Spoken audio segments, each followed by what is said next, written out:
Welcome to Google Cloud AI Developer Relations Virtual Training. My name is Andrew Froelich, and I'm a staff member at Google Cloud AI Developer Relations. This session here is the first part in our Junior Data Scientist training. It's a 9-part series, and today we will be covering what we call design patterns.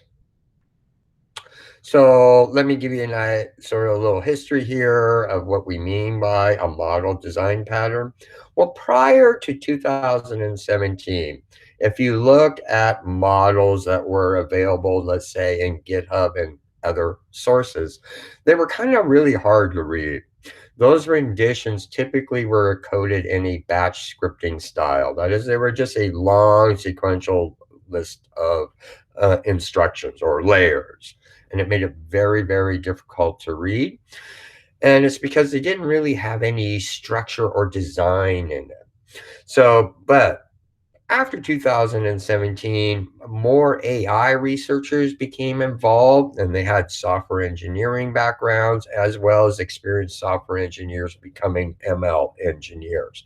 And they brought into, building models that good software engineering principles, specifically reuse and design patterns. So today, models are written using design patterns. And we're going to start off with what I'd call one of the very earliest versions of a design pattern based on what we call procedural style for reuse. And pretty much all software programmers, even if they're not OOP programmers, are familiar with procedural reuse. And the advantage of such a design pattern allows us to construct and code a model which can be reapplied across a wide range of cases with very little modification. And so the one that we're going to cover today is called the idiomatic design pattern. This pattern I developed myself in about mid 2017. So the idiomatic design pattern looks at a model at architecture sort of at two levels. There's this overall macro architecture, which consists of macro components. And then below that, each macro component has a micro architecture design. And so at the top level of the macro components, we look at it as being a stem, a learner, and a task. Take a little drink of water. Well, here is a pictorial representation of a macro architecture for a convolutional neural network. We have our stem, our learner, and our task group. And here, let's start with the stem. Historically, the stem started here. And if you're familiar with TensorFlow 2.0 or you had been on our primer series, you know that nowadays we've been moving data pre-processing that was done upstream on the CPU into the model itself so it runs on the GPU. So today now when we look at a stem, we extend it with a pre-stem group to handle the data pre-processing. But this is otherwise where your model starts here. So between the stem group and the learner is where we do the feature learning. And just to emphasize, well, I've repeated it in prior sessions in the primer, today we don't think of a model as learning a data set. We think of it as learning the essential features in the data set. And there's a compelling reason. No matter how good our data set is, when we deploy the model and what the model actually will see in the real world will likely be a not identical distribution. And if we're learning just our data set and we start giving it images or other inputs that are from a different distribution, it's not going to know what it is. But if we instead learn the essential features, there's a very good chance that it will be able to recognize images from a different distribution. And then finally, the last macro component in the model is the task group. And this is where the model learns the task. So examples of tasks would be classification. learning what the image is. Is it a dog? Is it a cat?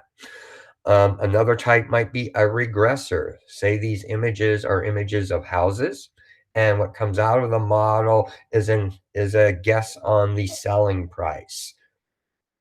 Another version, the task group may be multiple tasks. For example, in object detection, we have two tasks. One, we're going to take that foreground bounding box and classify what's in it, and then another task to fine-tune the bounding box. And that is what we refer to as the task learning. So here's a typical template for the procedural style with all the layer information left out. You just need a few functions. One is the stem. It's going to take the input images. And then it's going to output those first feature maps. That output's going to go into the learner. It's going to do its thing for the feature learning and output those final tensors. Then that output is going to go into the task component, and that's where it's going to do the task learning. And in this example, I'm assuming it's a classifier, so I have this additional parameter in classes for the number of classes. Then to assemble the model, I only simply have to instantiate an input object, specify the shape of the images coming into the model. Then that's the input to the stem, and the output of the stem is the input to the learner, and the output of the learner is the input to the task. Then I just simply instantiate the model class and take the inputs and outputs as the parameters, and that will follow all the bindings that you specified in these components and build the model for you.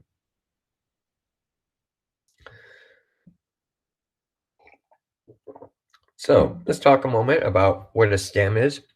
The stem is the component that is the entry point into the neural network.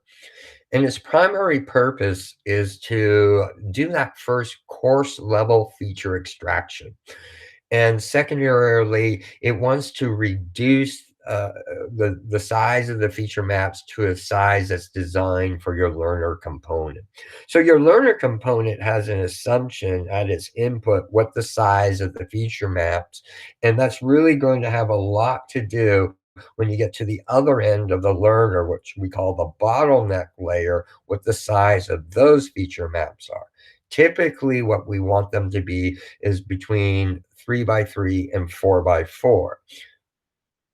Another thing that you typically see in a stem is there's this trade-off.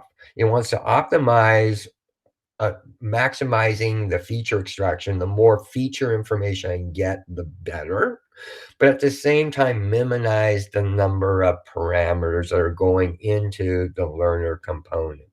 If we increase the number of parameters, we're going to grow polynomially the complexity of the learner, making it a larger footprint in memory and longer to train. So what I'm going to do now is I'm going to show how to use this more modern design pattern and that it can be retrofitted back to older state-of-the-art models that were coded before the use of the design patterns. So we'll start with the VGG. That was the model in 2014 that won the ImageNet contest. And there it has the entry point into the model is a convolution with a 3x3 filter, using 64 filters, generating 64 feature map outputs. And we can pictorially represent that stem like this. And then we can go ahead and just simply fit it into our stem macro component here. So these inputs is the input tensor. Those are the images. Okay. We have our convolutional layer here. We have our 64 filters. Our filter size is 3x3.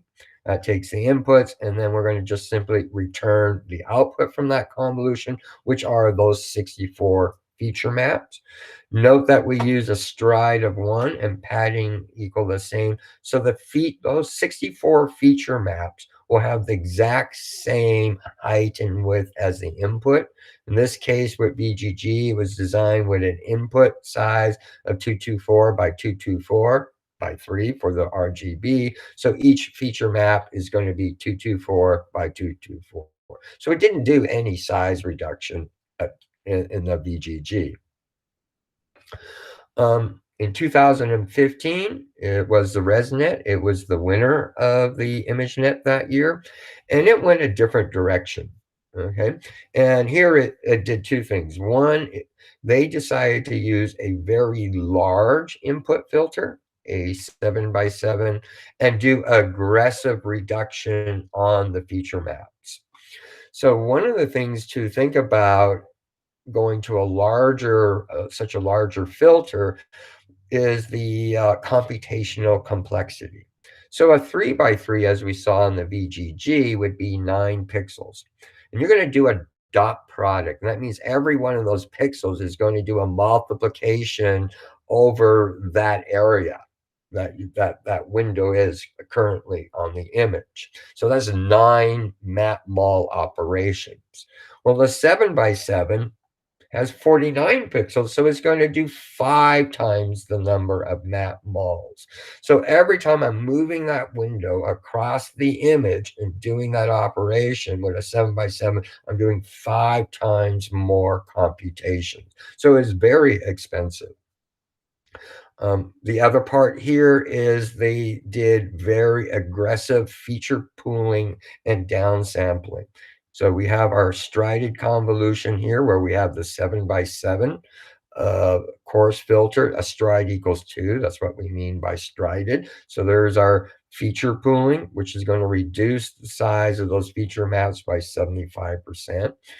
And then that went into a max pooling layer that did another 75% reduction. So the size of the feature maps ended up being just 6% of the size of the original image channel. Now you may also notice zero padding here. In ResNet at their time, if you think about it, moving the filter to the across the image is what do you do when you get to the edge? And to maintain the same size of image, or when you're downsampling or pooling exactly 1/2 height, 1/2 width, you need to go over the edge until you get into that last column or last row, which I'll show in the next slide. And you're in that imaginary part of your filters in that imaginary space outside of the image. And the question is, what do you put there? And in ResNet, they zero padded it. So this is kind of the example that I want to show you here. So actually what they did is they put a pad around the image, and then when they did the convolution, they did what effectively is equivalent to no padding, meaning they stopped at the edge of the image, but that edge already had a zero pad on it. This is in contrast to the more modern convention of adding a pad during the convolution itself or as part of the convolution. And what we put in the pad is not zeros, but a copy of the same pixel values at the edge. So this last column is copied here and here. Okay, so another thing I want to show you here is sort of how the convolution really works. So here we're at the stem. We're inputting an image. It's got 3 channels, red, green, and blue. And this is our filter. And as we drag it across, we're not just doing that dot product on that one channel and then repeating it separately on all 3.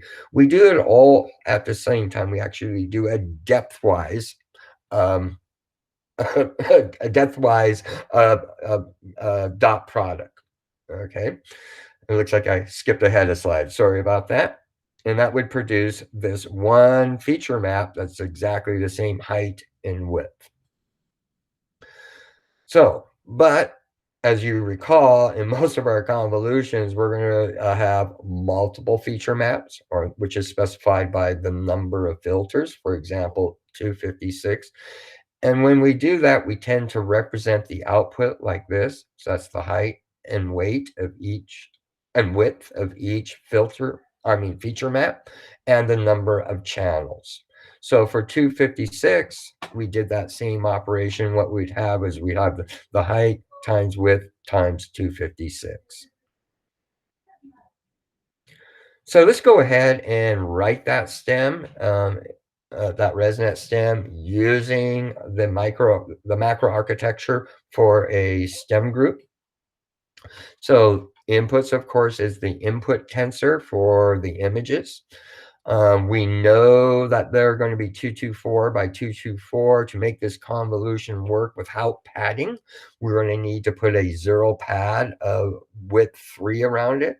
So we're going to zero pad it here. But our padding is 3 by 3. That means a width of 3 pixels on the height, on the width, and on the height. Okay, which is going to make our image now 230 by 230. So now when we do the convolution there, which is strided, and we have padding equal valid, it's going to stop at the edge of this 230. But the output of it is going to be exactly half of this. It's going to be 112 by 112. You can also see using batch normalization. So if you recall, ResNet was one of the very first models that adopted using batch normalization. And at that time, batch norm came after the convolution instead of before it. And so we call that post-activation batch normalization. Here you can see something similar. To make the max pooling one do exactly half the height and width, is we need to add a pad of 1 pixel all the way around it. Now, the following year in 2016, ResNext from the Facebook AI was the runner-up of ImageNet, and effectively had the same stem group, but had some simplification to it. Now it's just 2 layers. You don't see any zero pooling, but they're the same reduction layers. You have the same 7 by 7 filter. You have the same number of outputted feature maps. It does feature pooling. It's followed by a max pooling layer that's going to reduce it by another 75%. But there, the padding they did was the same. So when we write the code, we can get rid of these zero paddings and all that calculation. And we just start with the convolution, or 64 filters. Our filter size of 7 by 7 is strided, so that will do the feature pooling. And we set padding equal the same. So the output will be exactly 1/2 height, 1/2 width, or 112 by 112. We have our batch norm followed by our max pooling. And again, the padding equals the same to have exactly 1/2 height, 1/2 width. So here's exception. It was designed by Francis Cholet, the creator of Keras, in 2017. And in there, well, first I want to back up. After ResNet and ResNext, the researchers stopped using a 7 by 7 filter when it was just computationally costly. What they found is when they went with a 5 by 5, which had lower complexity, that is, had 25 map ball operations versus 49, okay, is that you could get enough information out. You really didn't need a 3 by 3 for that course level feature extraction. What exception did, followed a pattern that was discovered in Inception v2, that a 5 by 5 filter could be refactored into 2 sequential 3 by 3 filters and have what they call the same representational power or equivalence. That is, the amount of information or feature level gained by them was the same as with the 5 by 5. We would have lower computational complexity, so you could train the model even faster and have less parameters. So their STEM group simply consisted of 2 convolutions. You have the feature pooling one, the 3 by 3, and then the companion 3 by 3, but it was not strided. So let's go ahead and write that. So the very first one is our convolution 2D. It's got the 32 filters. Okay, it's a 3 by 3 filter, and it was strided. So we're going to reduce the size of those feature maps from the original image size by 1/2 height, 1/2 width. Then the second convolution did a feature map expansion. It went from 32 to 64. Again, it's using the 3 by 3. That's your factored two 3 by 3s, replaces a 5 by 5, and it does no reduction in the size of the feature maps. And both of them fall in exception, still follow the convention of the batch norm, the post following the convolution layer, or as we call the post-activation form of batch normalization. Now with TensorFlow 2.0, we started to see the emergence or the formalizing the idea of a pre-stem group. This idea did pre-exist, but it wasn't really formalized until TensorFlow 2.0, and now it's part of the STEM group. And the purpose of the pre-stem is to move into the graph, that's your model, some or all of the data pre-processing that was performed upstream.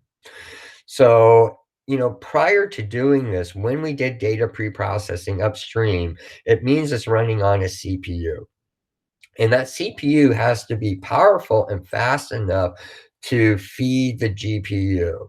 And as we got to bigger and bigger GPUs, it started to starve them, meaning it couldn't process data fast enough for the GPU consumed. And when we went to multiple GPUs, the problem even got worse. So you were bottlenecking the GPU. It wasn't operating at its full capacity.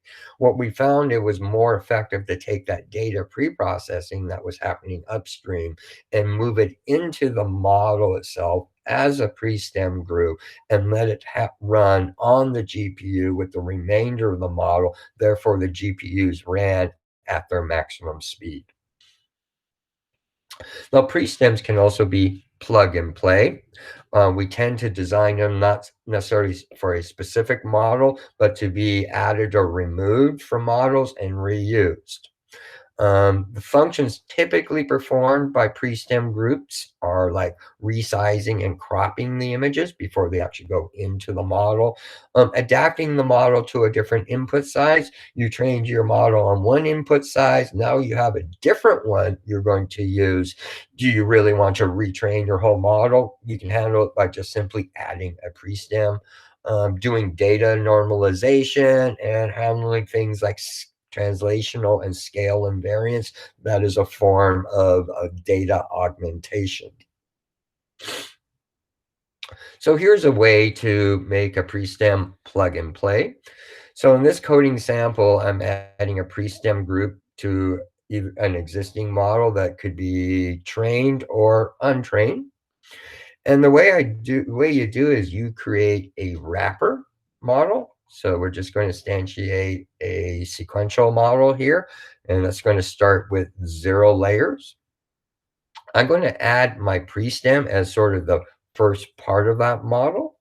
And of course, since that's where the input's going to start, I'm going to specify the input shape here. And then I'm just going to add the remainder of the model, the existing model, behind it. Okay, the only requirement is that the output shape of this pre-stem matches the input shape of this model. Then they'll just snap together. Okay, so let's go next until talk about the learner. And this is actually where we do the feature learning, or where you could say the feature extraction. And learners consist of what we call convolution groups. And you have one or more of them. Okay, and then each group is going to consist of one or more convolution blocks. Okay, and so one assembles these blocks into groups based on some common model configuration attribute. And while there could be a great variety, the most common attributes we see in convolutional groups or CNNs are the number of input and or output filters and the size of the input or the output feature maps. So here's some templated code of a learner skeleton to sort of show you how that works. So assumption coming in the learner is a parameter that's going to describe the number of groups and the attributes, the group attributes for each group. So think of this initially as a list. And so we're just going to iterate through the list. Each element in there is a group, and what's in that element is the parameters for that group. And so we'll call this method group for each group to construct a group, passing its group specific parameters, those attributes. Then we get into group, and what it's really receiving is the block information. How many blocks are there, and what are the parameters for each block? So we're just going to iterate through the block descriptions, getting the block parameters per block, and then calling our block function with the block specific parameters. And then the block is actually going to implement the convolutional block. So, and then this is an example of how the learner might be called. So we're going to specify the input to it, which is the output from the STEM group. And we're giving it here a list of 2 convolutional groups. The first group has 2 blocks in it of 128 filters each. And the second one has a single block of 256 filters. So let's go ahead now and sort of show how we can adapt the idiomatic procedural reuse design pattern to these older state-of-the-art models. So let's look at a ResNet.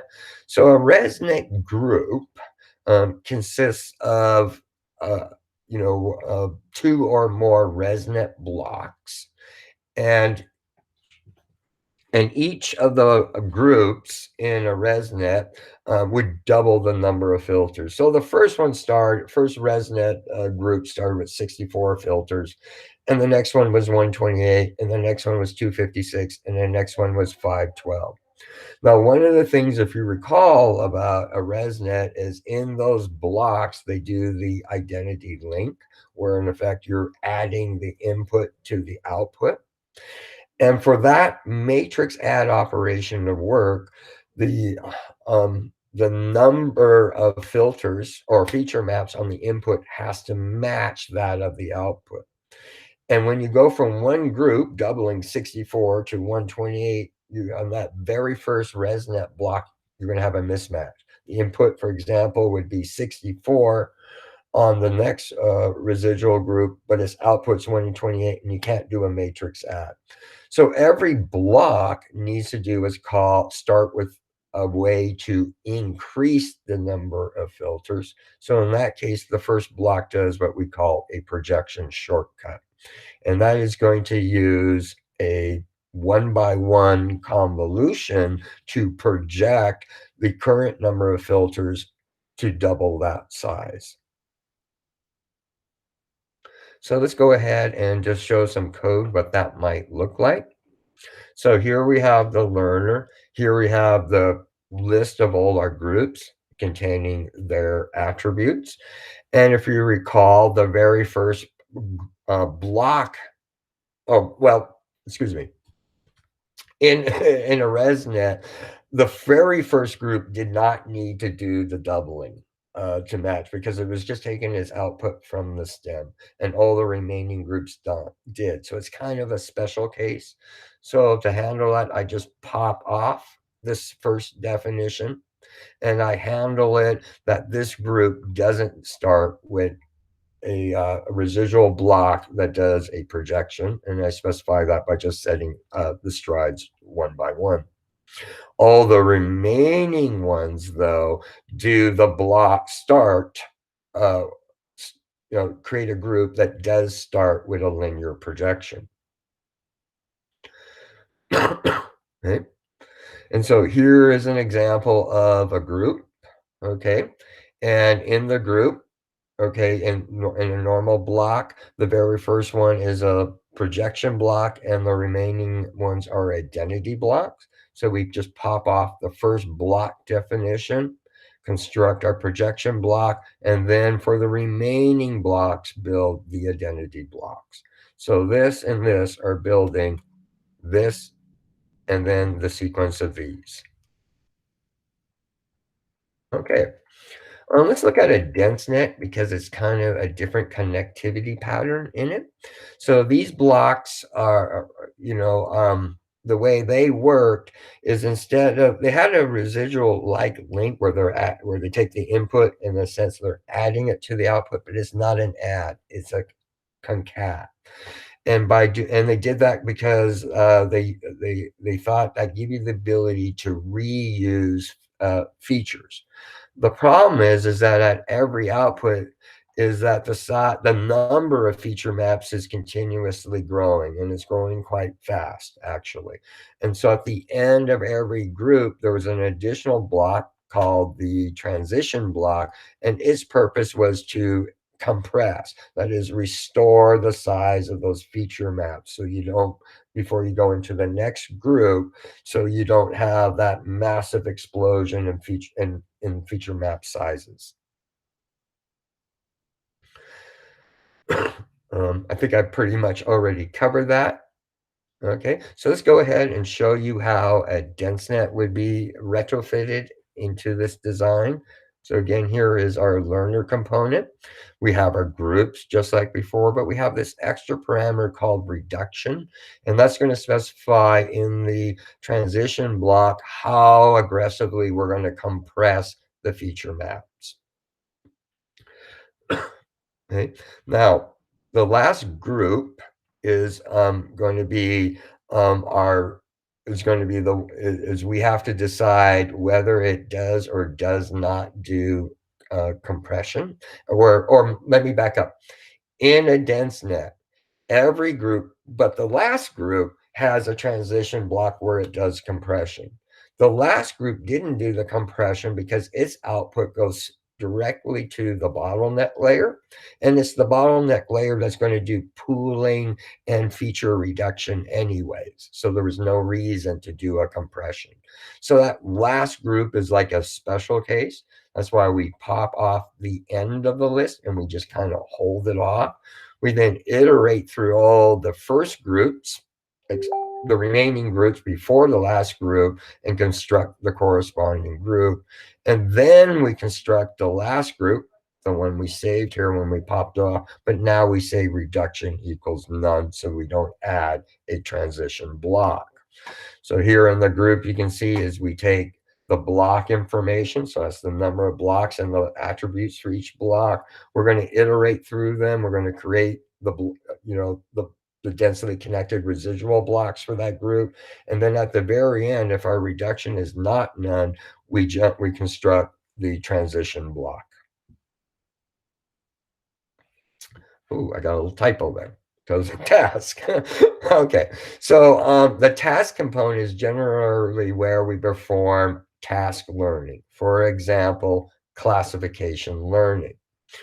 And the output from the learner component is typically a very reduced size of feature maps. For example, in a ResNet, they're going to be 4x4 pixels, and there's going to be 2,048 of them. And the task component in a large convolutional neural net classifier typically consists of 2 layers.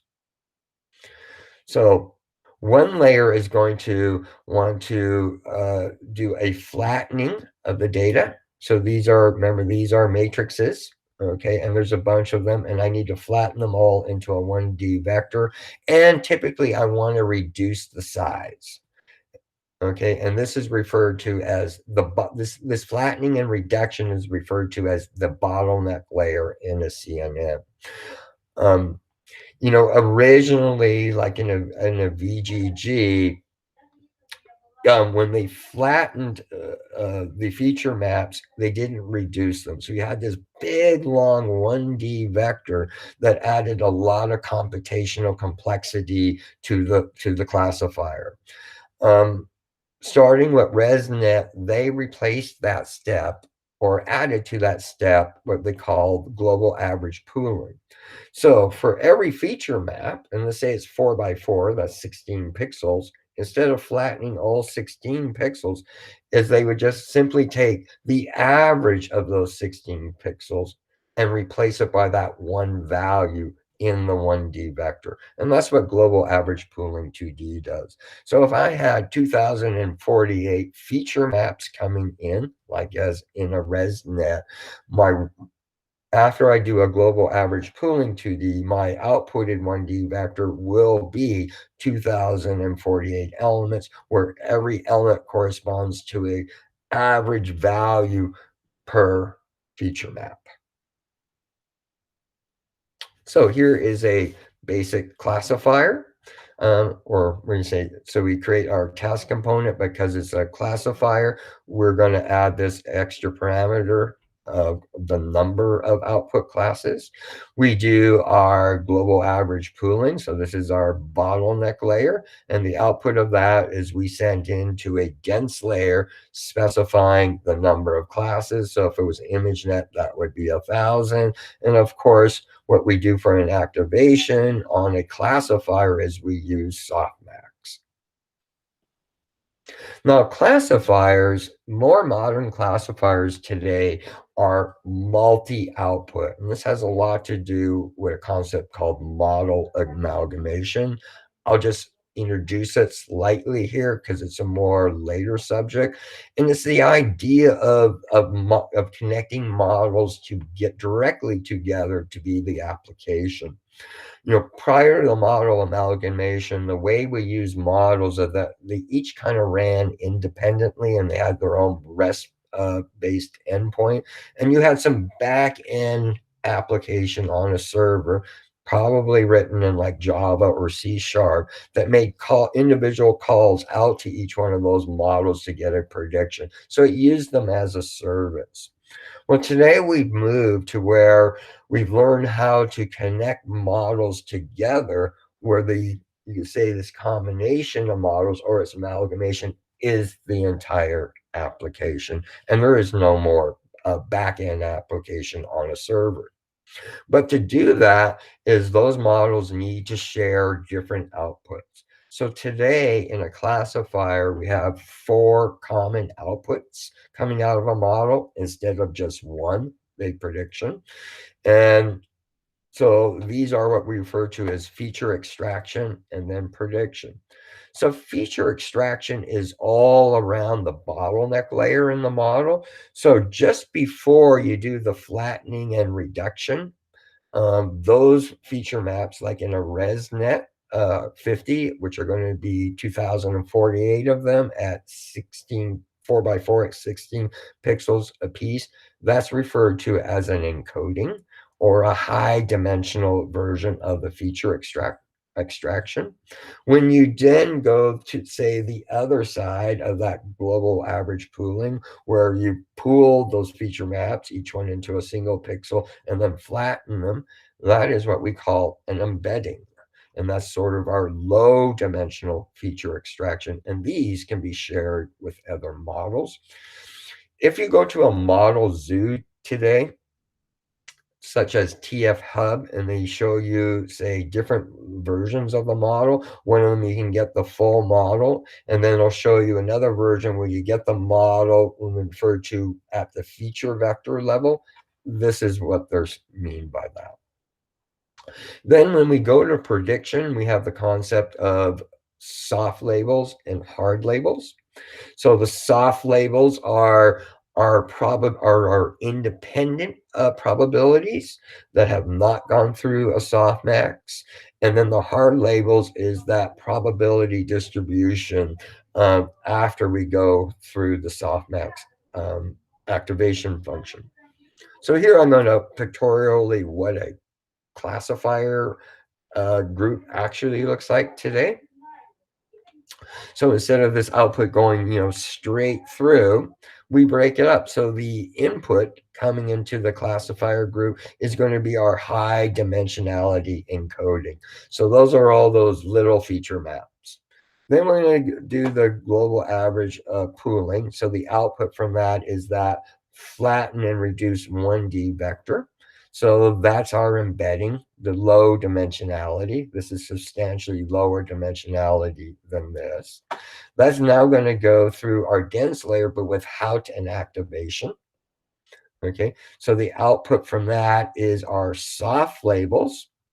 Okay, and then that output goes through the softmax, so which then the output from that is the post activation, which is kind of what you're used to in a model. But now models, instead of returning just the output, can return all four of these outputs. So how would you code that? It's actually pretty simple. So here we have our task group, which we're going to say implements a classifier. So we're going to specify the number of classes.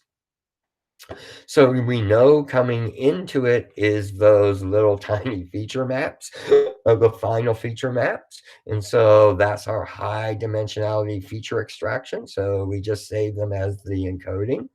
Then we take that input, we go through our global average pooling. We're going to reduce the size and flatten it. So we know the output from that is the embeddings. That is the low dimensional version of the feature extraction. Then we're going to take that output, put it through a dense layer. Here you see there is no softmax activation. So we know the output of that are the soft labels. So we're going to go ahead and save that. Then we take that output, put it through the softmax activation, which becomes our hard label output. And now when we return, instead of just returning the outputs, we're returning all four. Okay, so when we got to mobile devices, excuse me,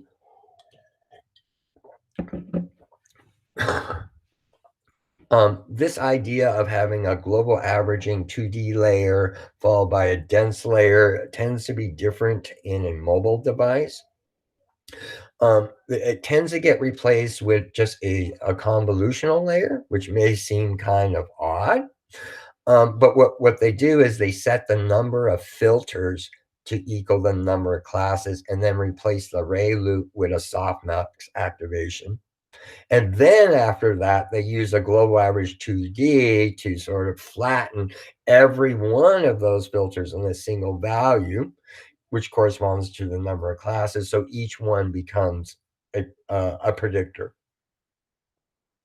So let's go ahead and look at one example. So SqueezeNet. So this is a classifier from SqueezeNet. And the way it was designed is that the first layer is a 1-by-1 convolution using a softmax activation function, and the number of filters equal the number of classes. And so coming out of that, every one of those little feature maps, so let's say there's 1,000 classes, we got 1,000 um, feature maps here, then they're reduced to a single pixel each and flattened. So you'd have 1,000 outputs here, each one of them corresponding to a prediction for the corresponding class. So here you can see the code for it. Here's the inputs coming in from the bottleneck layer. Here's our number of classes. We start with a convolution, take the output of that, we do the global average pooling, and then finally, this is actually a typo. The softmax activation actually happened up here. So that is a typo in my slide. Okay. All right. We're at the end of this presentation here. This is a workshop that you can all do. I see I'm missing the bit.ly link on it. I will make sure on our YouTube on the description to add it to that. And again, thank you for attending our virtual training.